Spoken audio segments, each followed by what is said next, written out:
Hi, my name's Julian Greystoke, and I'm Chaotic Trash. I love this shirt so much. My ultimate shirt. Anyway, today we're going to talk about my current work in progress. Yes, that's right. For those of you who don't know, I have one book, The Wolf and the Hawk, which is available now on Amazon in paperback, Kindle, and audiobook. But I'm already working on the sequel, my first ever official sequel. And I've talked about it already on my Patreon a couple of times, so if you want to get the nitty-gritty of how that's going, hop on over to my Patreon. But today, I am going to introduce all of you to this delightful sequel with the Work in Progress tag. Woo! I'll probably give you a few more details about it than this tag asks for, but let's go through the tag first. I will also put the original creator of the tag in the doobly-doo. I wasn't tagged by anybody. I just wanted to do something to introduce the concept of this new book that I am writing. I'm over halfway through the first draft, so that's hype, and it's probably going to be longer than The Wolf and the Hawk. I don't know how I feel about that yet. Alright, question 1. What is the working title of your book? Right now it's going by Dragonfly. It might become The Dragonfly of Ged if I need to make it be more words, because I have to do research and find out how many other books have the title Dragonfly before I actually decide for sure on that name. Question 2. Where did the idea for your book come from? Well, I had the idea for these sequels while I was writing The Wolf and the Hawk, or near the end of writing The Wolf and the Hawk, where I was like, I like this world, I want to keep faffing around in it. I've already said there are 9 kingdoms, so the 9 Kingdoms series sounds pretty reasonable. And Xander and Rayoni, they're gonna have kids, and I'm gonna write about their kids. So each of the books will follow one of their daughters. Anyway, each of the books will follow one of them. They will all be fantasy romance, so there will each be these girls falling in love with someone who you'll have to read to find out. And then hopefully they might even all culminate back into a final book. We'll see. We'll see how that goes. But that's where the idea came from. I wanted to follow daughters of Rayoni and Xander, who are the main characters in The Wolf and the Hawk. Question 3. What genre does your book fall under? By the way, I'm reading these off of Candy, who is on my lap, in case you wonder why I keep looking down. But the genre that the book falls under is fantasy romance. Leaning even a little bit further away from the romance. We'll have to see what people say. I never quite know if there's enough romance in my book to classify as a romance, but definitely still romance in it. Question 4. Question 4. Which actors would you choose to play parts in your movie rendition? I usually don't cast my book, or at least not the whole book, but I have chosen the actor I want to play the love interest Tristan, and or also his brother Atos. Atos and Tristan are twins, so the actor would probably play both of them, but it's this guy who plays Arthur in Cursed, and he is so perfect for them. I love him, and he needs to get in this movie that totally will exist. Otherwise, I haven't really got anybody in mind for any of the other characters. So since filming this, I have decided, and every now and then this happens, not very often, but sometimes I'll be writing and I'm just like, this character is gonna look like this actor, or like this character is made to be played by this actor. So I have included in the book either a part 4 or a character who looks exactly like Alan Tudyk. He's in the book. I'm not going to tell you who he is, but if you read it, I hope somebody figures it out and is like, is this Alan Tudyk? And I could be like, yes, that is him, yes. I'm very picky about how my characters look, and I would want actors that really fit their look, and no actors spring to my mind, really. Question 5, what is a 1-sentence synopsis of your book? How am I going to keep this 1 sentence? Run-on sentence, probably.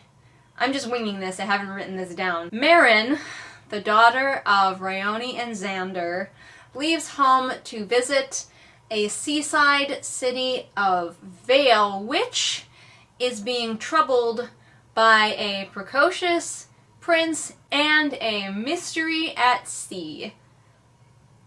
We'll go with that. Question 6. Will it be self-published or represented by an agency? Probably going to be self-published. I don't think I'm going to get picked up by an agency that's like, oh my gosh, we love The Wolf and the Hawk, we want to publish it, and we want you to write more Probably not going to happen. So it's going to be self-published. This whole series is probably going to be self-published.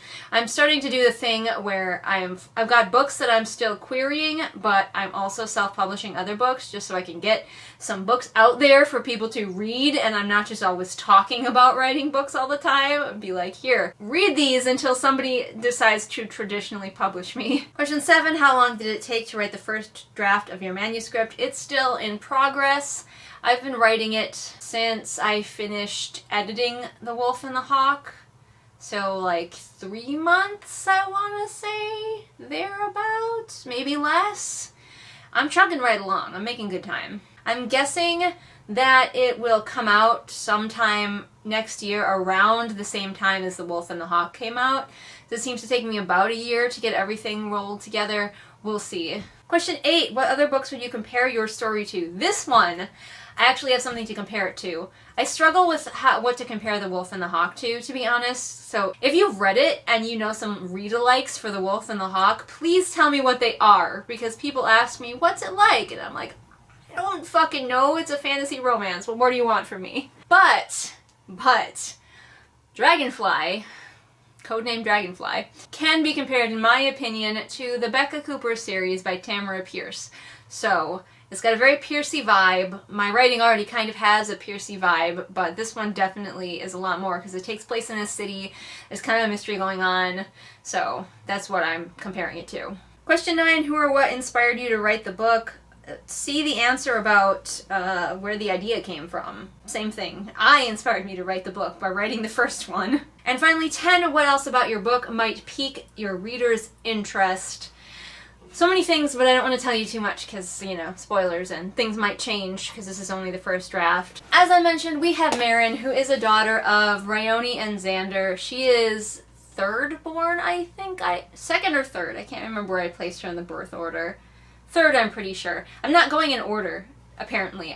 Marin was the one I wanted to write about next. She is independent and she is bored at home and she wants to do something with herself because she's not going to become queen, her sister is.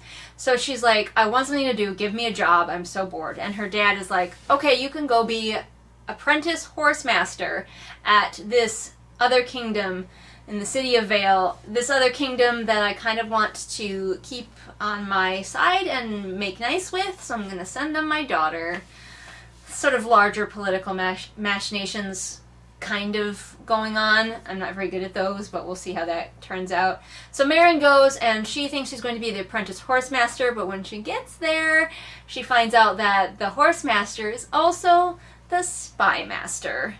And so she has a lot more to learn than taking care of Vale's extensive stables. Their ships are going missing at sea, some shit is up, and of course she encounters the twin princes Athos and Tristan. But if you're worried that we are going to be having some love triangle shenanigans, I nip that in the bud pretty quickly. I don't know if I want to tell you how or if I want to let you read it to find out. I plan to stomp all over that trope in the next book as well. Can you tell I'm not really into love triangles? So, things that might entice you to this book, it's going to have some disability rep, it's going to have lots of queer rep. There are multiple characters that are on the asexual spectrum in this book, so that's exciting. A whole city to explore, so I think that's why it's going to be longer than The Wolf and the Hawk, in that there's just sort of more going on the sidelines. There's going to be some creatures. You know, I had some creatures in The Wolf and the Hawk. We're going to have more in this one. Interesting creatures to explore. The world of The Wolf and the Hawk is a low magic fantasy world, so magic really doesn't come into it, but there are fantasy creatures. So I'm really looking forward to introducing you to some of the creatures, and we're going to have a good time. There's going to be horses in it, obviously.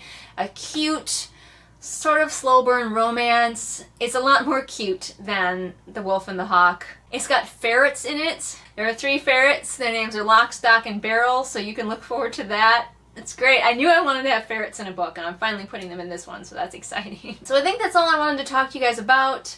I am working away at it, tippity-tappity on the clickety-clackety. Get hyped. Keep an eye out. I will eventually be looking for beta readers, so if you want to beta read for me, that's coming up.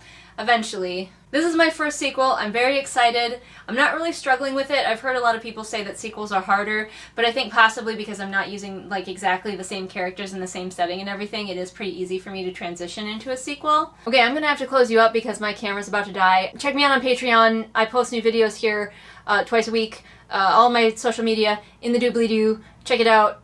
Read my book. Bye! Well, hello, traveler. Why don't you sit right down over there and I'll tell you about some of the best patrons in the whole world, like Patrick, Anne Sophie, Callison, Ray, Artemis, Shelby, Zaire, Jesper, Irene, Scribbling Cat, Savvy, Jenny, Amanda, Lisa, and Lennox. Why, I bet you've never heard of a better group of patrons in your whole life. I am the writer of fictions. I am the heart that you call home. And I've written pages upon pages, trying to rid you from my bones.